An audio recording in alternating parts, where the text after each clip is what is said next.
Imaginez 5 aliments provenant d'une seule plante avec un coût nul à vie. Pourquoi ont-ils effacé cette connaissance? Imaginez ceci un instant. Nous sommes en 1943, au cœur même de la Seconde Guerre mondiale. Partout en Amérique, de la côte atlantique aux terres agricoles rurales du Midwest, votre grand-mère et près de 20 millions d'autres citoyens ordinaires sont sortis avec une simple conviction. Ils croyaient que s'ils ne pouvaient pas contrôler la guerre, ils pouvaient encore contrôler la façon dont ils nourrissaient leur famille.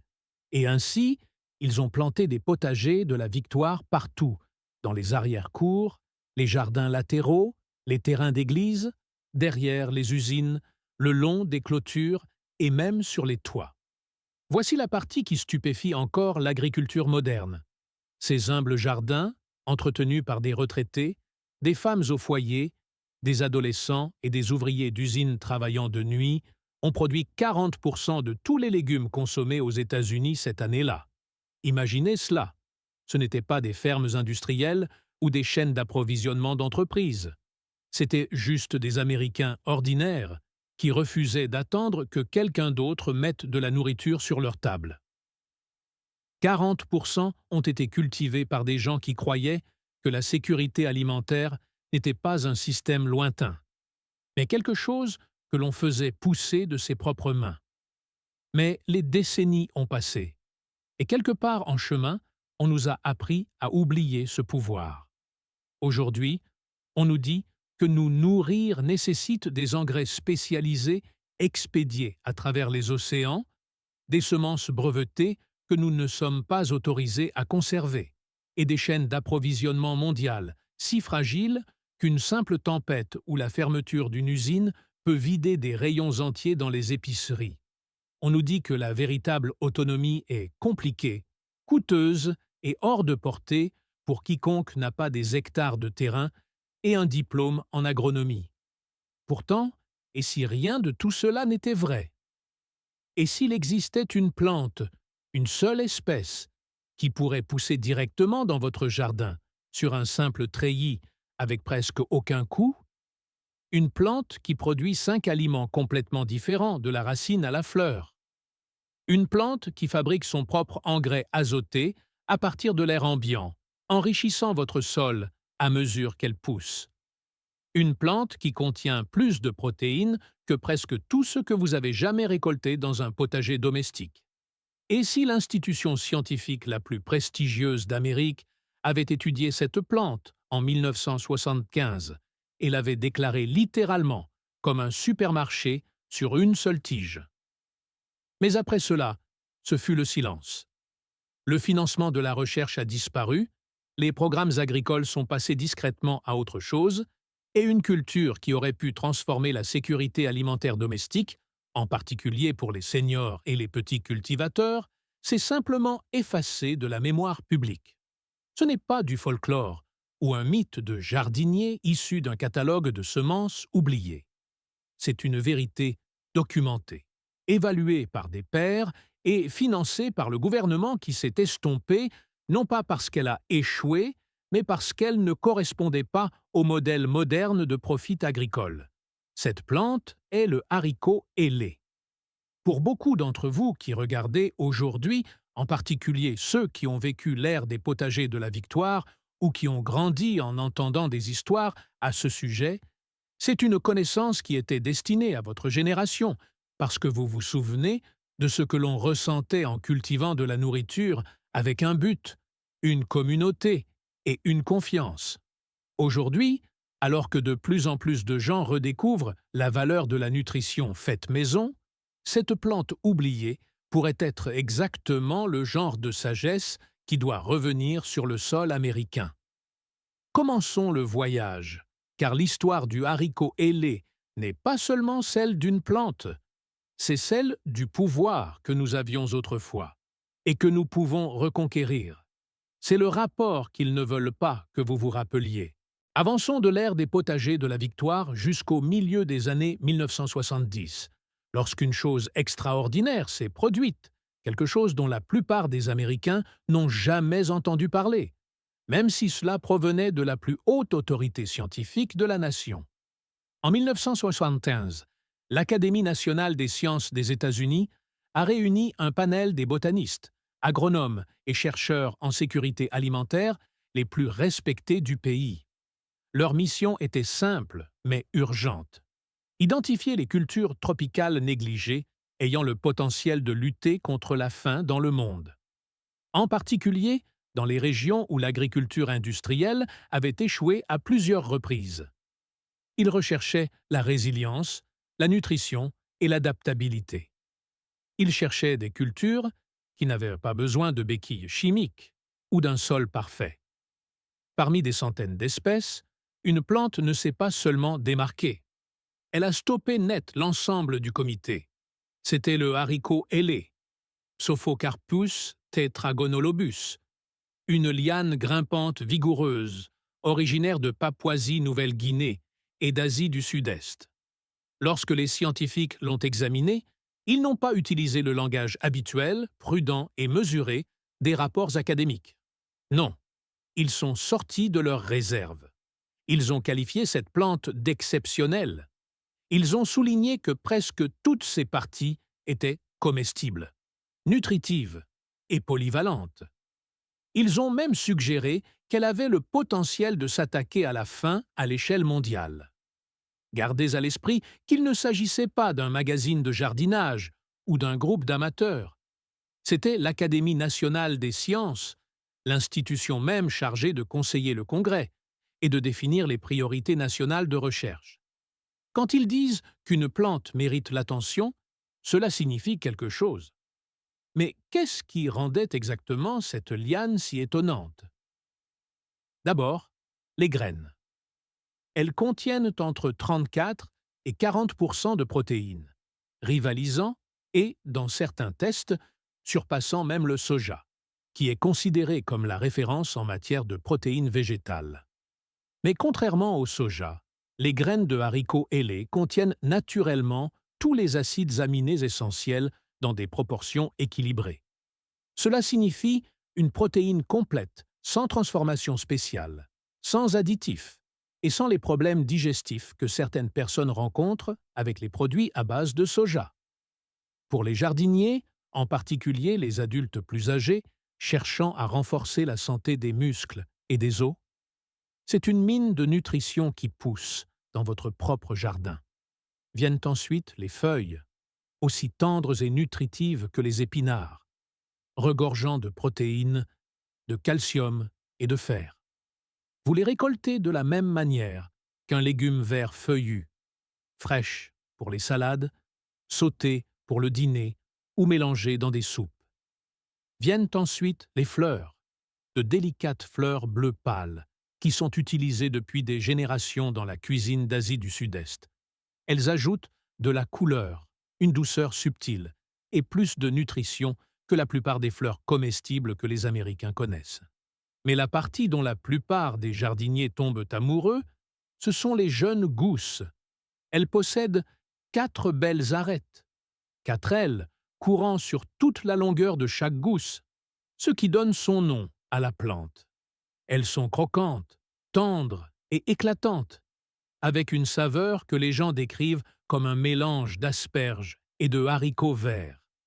Elles sont délicieuses crues, à la vapeur, sautées ou tranchées, dans des salades. Elles sont le genre de légumes que l'on récolte à pleine main et que l'on se surprend à manger directement au jardin avant même qu'elles n'atteignent la cuisine. Et les graines matures, séchez-les comme n'importe quel haricot, broyez-les en farine ou torréfiez-les pour les utiliser comme aliments de base riches en protéines.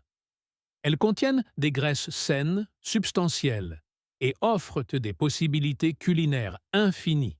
Vient ensuite la partie qui a véritablement poussé les chercheurs à se pencher sur leurs chaises, les tubercules cachés sous terre. Ces racines féculentes contiennent jusqu'à 10 fois plus de protéines qu'une pomme de terre.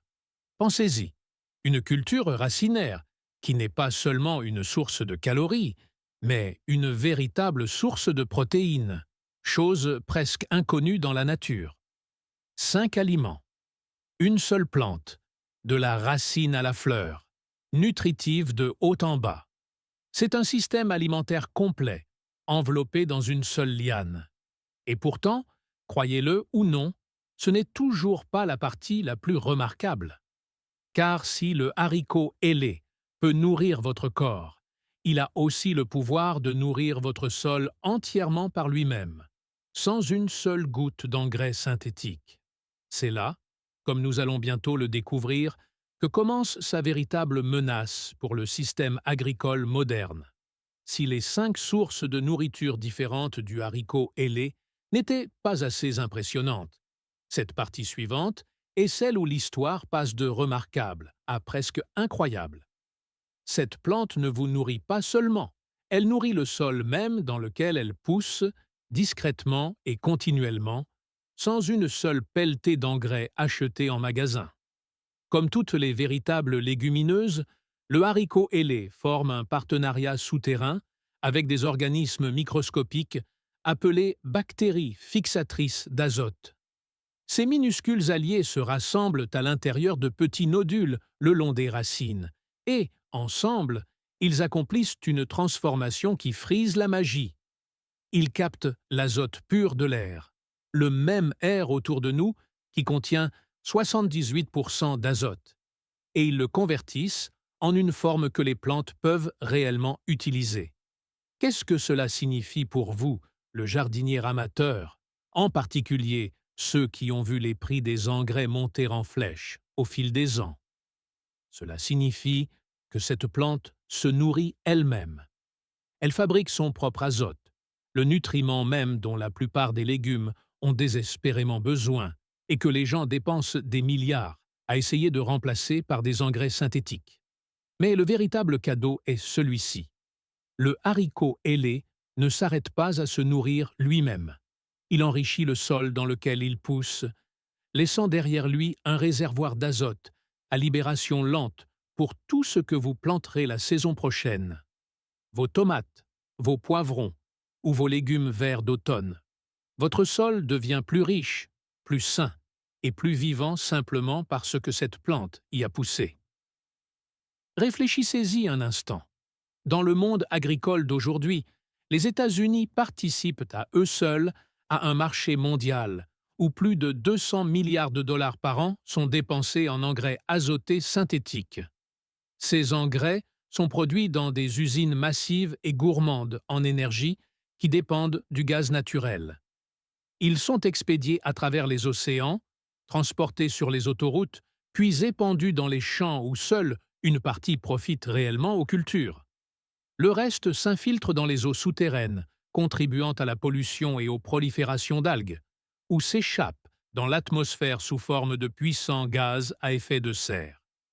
Et pourtant, nous avons ici une humble liane, une plante dont la plupart des Américains n'ont même jamais entendu parler, qui fait le même travail discrètement et sans effort, sans pollution, sans usine et sans un seul dollar dépensé.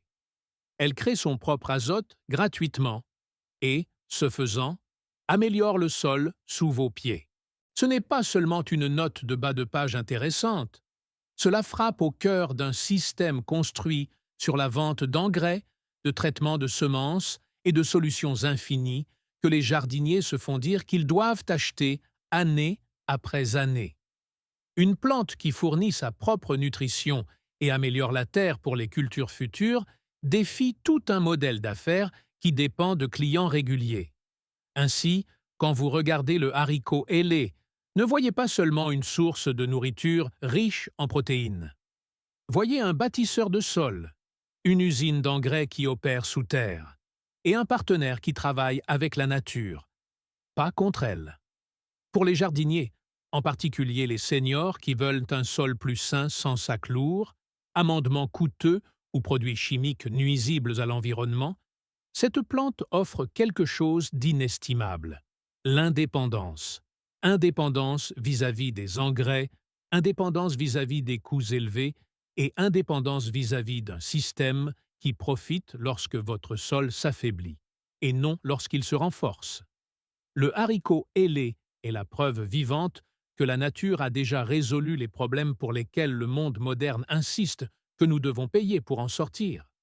Plus vous comprenez comment cette plante fonctionne, plus vous réalisez pourquoi si peu de gens ont jamais entendu son nom. Voyons ce qui s'est passé après que l'Académie nationale des sciences a tiré la sonnette d'alarme en 1975.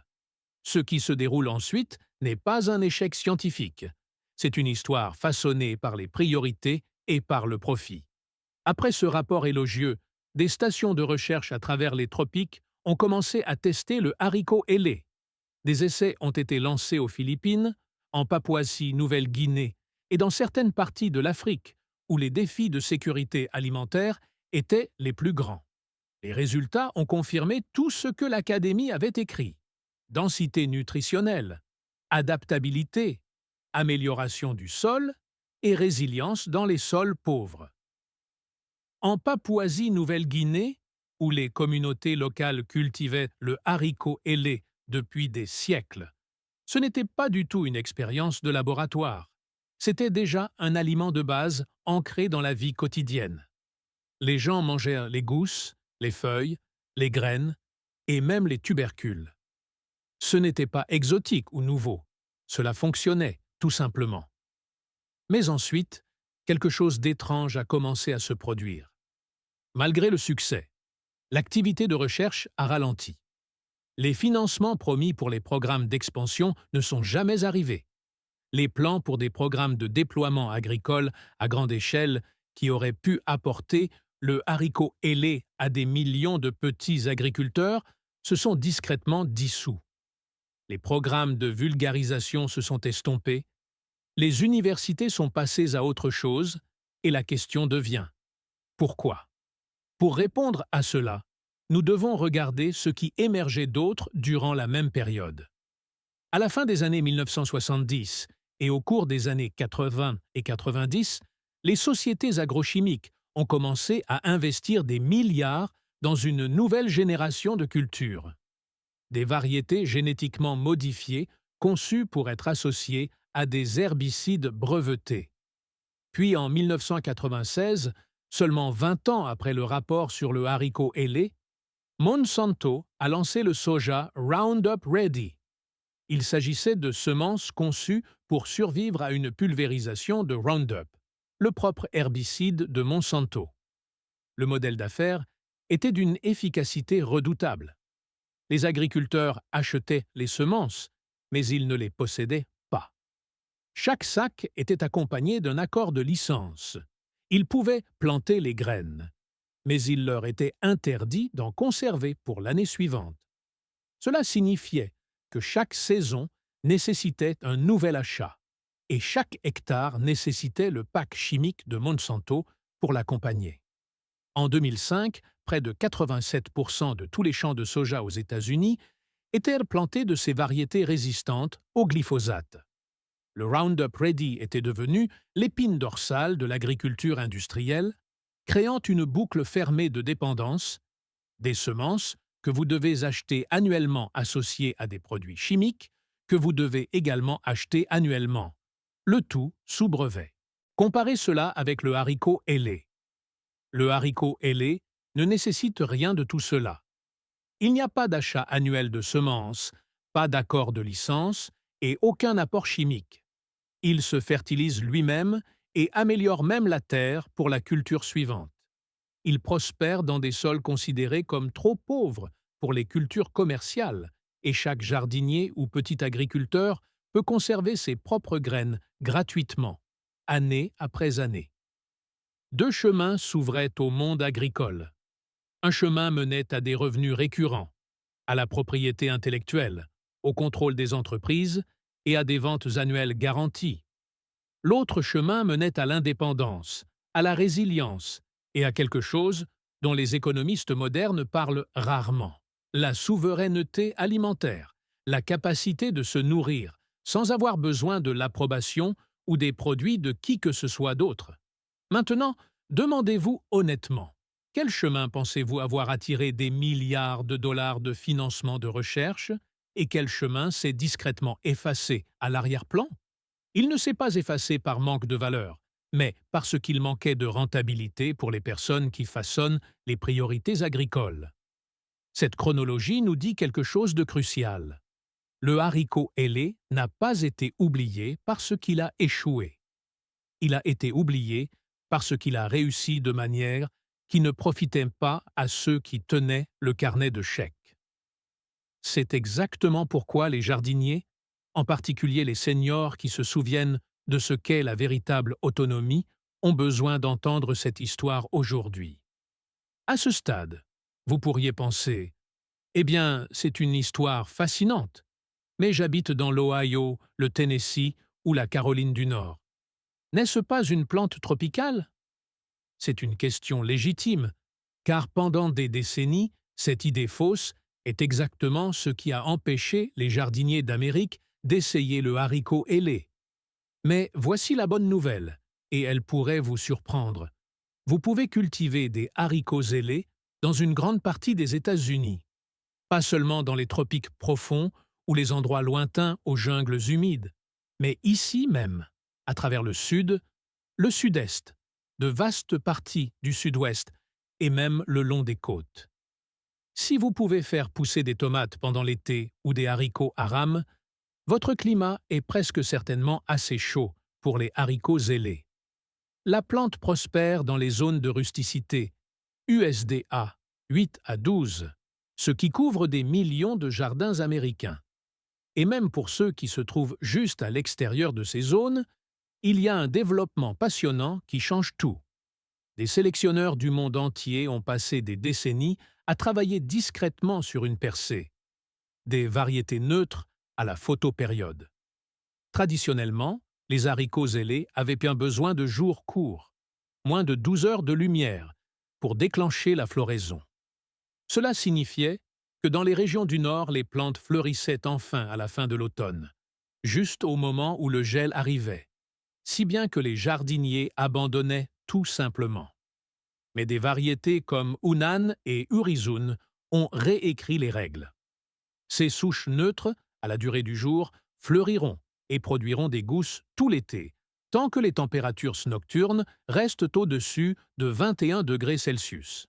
Si vous bénéficiez d'une période sans gel d'environ 120 jours, ce que des États comme la Floride, la Géorgie, la Louisiane, le Texas, la Californie et même la Virginie offrent facilement. Vous pouvez cultiver le haricot ailé avec succès. Des jardiniers de toutes ces régions le font déjà. Le plus beau, c'est que les graines ne sont pas difficiles à trouver. Kitchen Garden Seeds propose des variétés neutres à la photopériode. Plusieurs cultivateurs de variétés anciennes sur Etsy proposent des souches biologiques à pollinisation libre. Et Baker Creek répertorie souvent des graines de haricots ailés dans son catalogue. Parce que cette plante ne fait pas partie de la machine agricole industrielle, ces semences sont offertes sans accord de licence, sans restriction et sans la nécessité de les racheter année après année. Parlons de ce que c'est que de cultiver la plante elle-même. Le haricot ailé se comporte beaucoup comme un haricot à rames vigoureux, grimpant de 3 à 4 mètres en une seule saison. Donnez-lui plein soleil et un support solide pour grimper, un treillis, une clôture ou même de hautes tiges de maïs. Et il vous récompensera par une production constante une fois que la floraison aura commencé. Lorsque les gousses sont jeunes, de 2,5 à 7,8 cm de long, c'est là qu'elles sont les plus tendres, avec cette délicieuse saveur entre l'asperge et le haricot vert. À mesure que les gousses mûrissent, vous pouvez en laisser quelques-unes sécher pour récolter les graines riches en protéines. Et si vous décidez d'explorer les variétés productrices de tubercules, vous pouvez déterrer les racines féculentes et riches en protéines à la fin de la saison. Une récolte totalement différente à partir de la même plante. Pourquoi cela vous importe-t-il maintenant? Parce que le haricot ailé n'est pas seulement une curiosité tropicale, c'est une culture réelle, pratique et cultivable pour les Américains ordinaires, y compris les seniors à la recherche de plantes nutritives, nécessitant peu d'entretien et de grande valeur, qui enrichissent le sol plutôt que de l'épuiser. C'est la preuve que votre jardin peut encore vous surprendre, que les connaissances oubliées peuvent revenir, et que vous n'avez pas besoin d'une multinationale pour nourrir votre famille. Vous avez besoin de graines, de soleil et d'un peu de courage pour essayer quelque chose de nouveau. Le haricot ailé vous offre 5 aliments, un engrais naturel et une restauration du sol, le tout à partir d'une seule liane. Maintenant que vous savez qu'il peut pousser ici même en Amérique, la question n'est pas de savoir si cette plante peut changer votre jardin. La vraie question est de savoir si vous êtes prêt à le laisser faire. Avant d'aller plus loin, permettez-moi de clarifier une chose. Nous ne parlons pas d'une réunion secrète dans une arrière-salle où des gens puissants se seraient assis autour d'une longue table en disant « Enterrons le haricot ailé ». La vie réelle fonctionne rarement ainsi. Il n'y a pas de conspiration dramatique avec des dossiers secrets et des messages codés. Mais ce qui s'est passé est, à bien des égards, bien plus subtil et bien plus puissant. En agriculture, tout comme en médecine, en énergie ou en technologie, la plus grande menace pour le profit est l'indépendance. Le haricot ailé, avec tous ses dons, crée exactement le genre d'indépendance qui ne s'insère pas proprement dans un modèle d'affaires de plusieurs milliards de dollars. Imaginez que vous soyez une agence de financement de la recherche avec 2 propositions. L'option A est le haricot ailé, une légumineuse tropicale que les agriculteurs peuvent cultiver dans des sols pauvres, qui se fertilise elle-même, produit plusieurs types d'aliments et permet aux gens de conserver leurs propres semences et de les replanter indéfiniment. Elle résout des problèmes réels comme la carence en protéines, l'épuisement des sols et les coûts des engrais, mais elle ne génère aucun revenu récurrent. Il n'y a pas de caractère brevetable, pas de commandes annuelles de semences et pas de pack chimique qui doit être acheté année après année. Ensuite, il y a l'option B, un soja génétiquement modifié conçu pour être associé à un herbicide exclusif. Les agriculteurs achètent la semence chaque saison parce qu'ils ont l'interdiction contractuelle d'en conserver.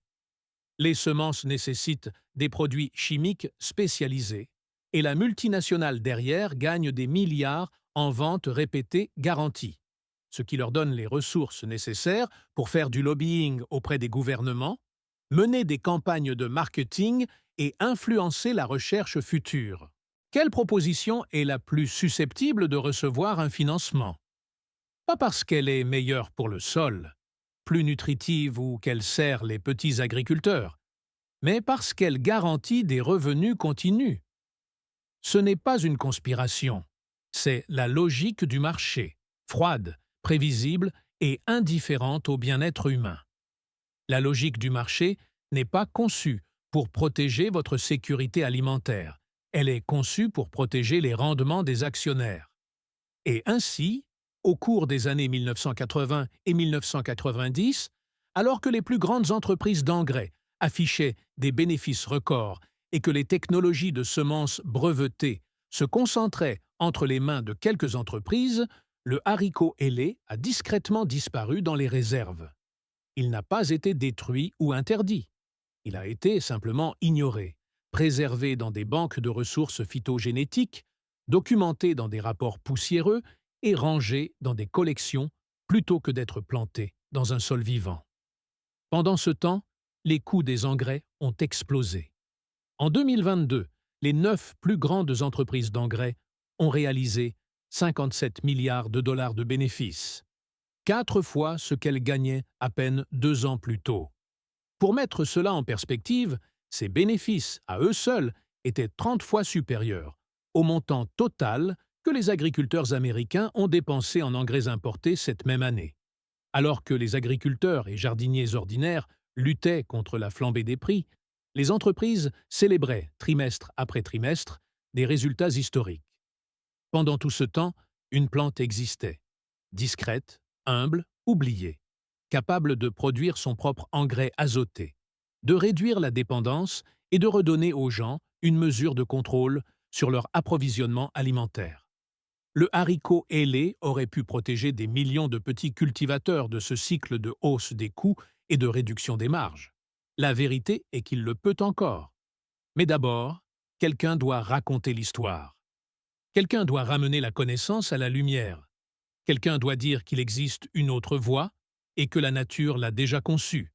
Et ce quelqu'un, aujourd'hui, c'est vous.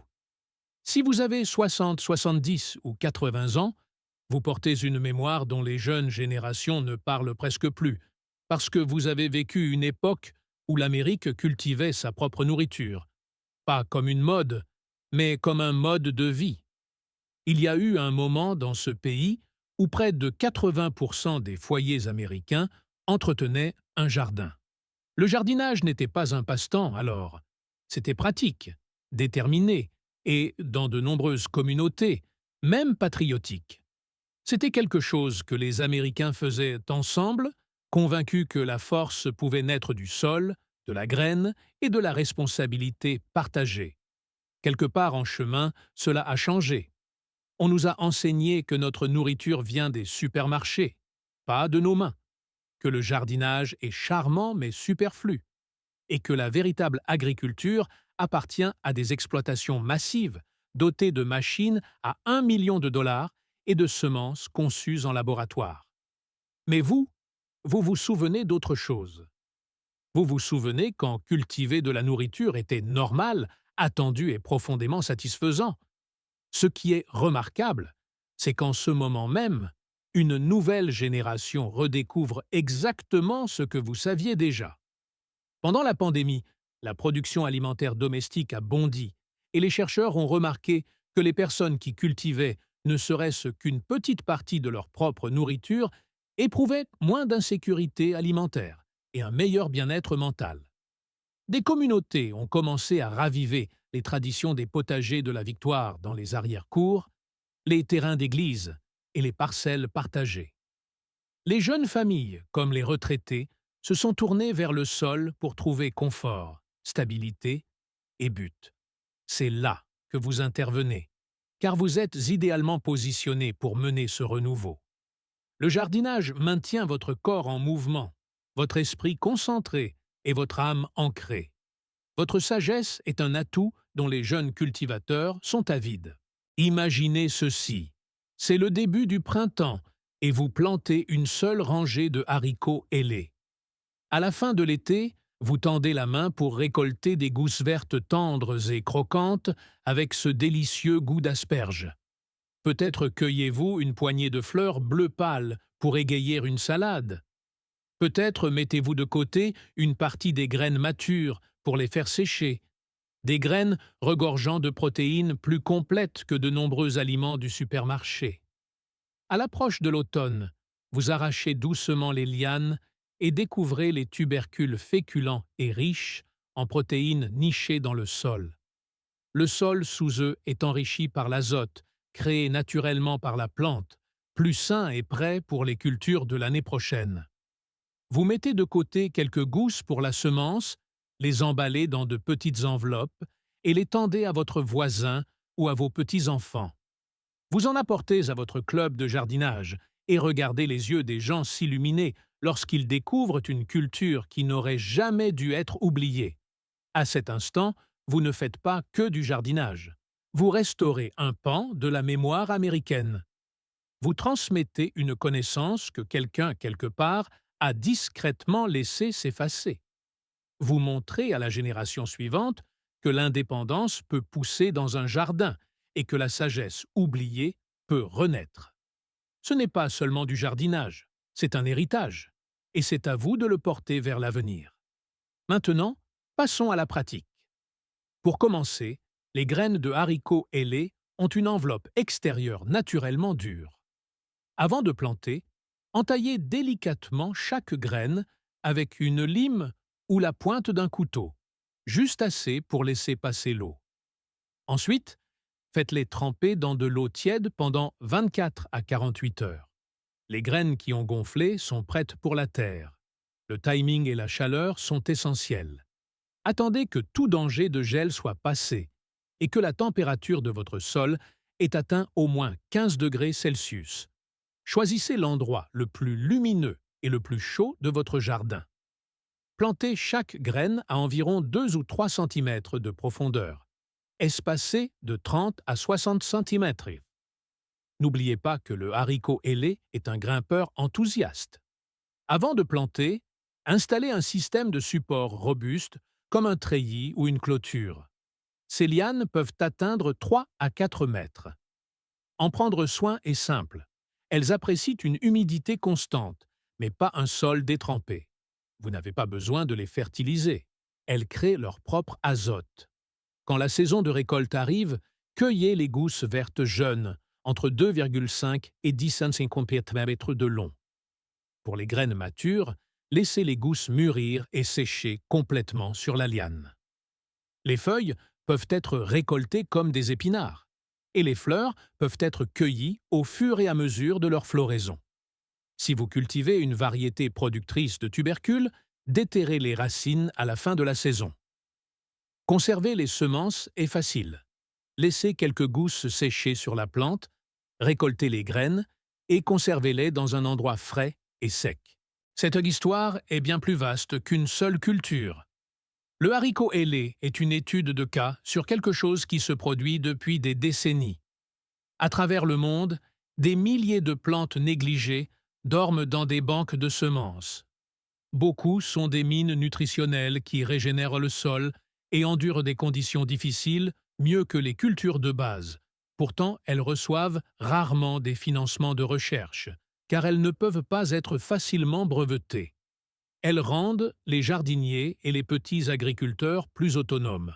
Et l'autonomie n'apparaît pas comme un profit sur le bilan d'une entreprise. Mais elle apparaît dans votre vie comme une indépendance. Lorsque vous cultivez des plantes comme le haricot ailé, vous participez à une sorte de résistance tranquille, ancrée dans la sagesse. Vous renforcez les réseaux alimentaires locaux et réduisez la dépendance vis-à-vis des chaînes d'approvisionnement fragiles. Ce mouvement est mené par des gens de votre génération qui se souviennent encore de ce qu'est la véritable sécurité. Le haricot ailé est plus qu'une liane. C'est un rappel de ce qui est possible quand on revient à des vérités simples. Le sol, la graine, le soleil et la volonté de faire pousser quelque chose que le monde a oublié. Aidez cette plante à prendre racine à nouveau. Aidez cette connaissance à revivre. Aidez cette histoire à se propager. Quand vous le faites, vous ne plantez pas seulement une graine. Vous plantez une possibilité et un avenir qui appartient à nouveau aux mains des jardiniers ordinaires. Ils ne l'ont pas effacé. Ils vous ont juste fait oublier. Le rapport de 1975 de l'Académie nationale des sciences existe toujours. Les agriculteurs d'Asie du Sud-Est n'ont jamais cessé de le cultiver. Ce qui a disparu, c'est votre accès à la connaissance de son existence. Mais une connaissance oubliée peut être redécouverte. La prise de conscience se transforme en action, et un jardinier devient un gardien de la sagesse. Vous êtes la génération qui cultivait autrefois 40% des légumes d'Amérique. Vous n'aviez pas besoin de permission alors, et vous n'en avez certainement pas besoin maintenant.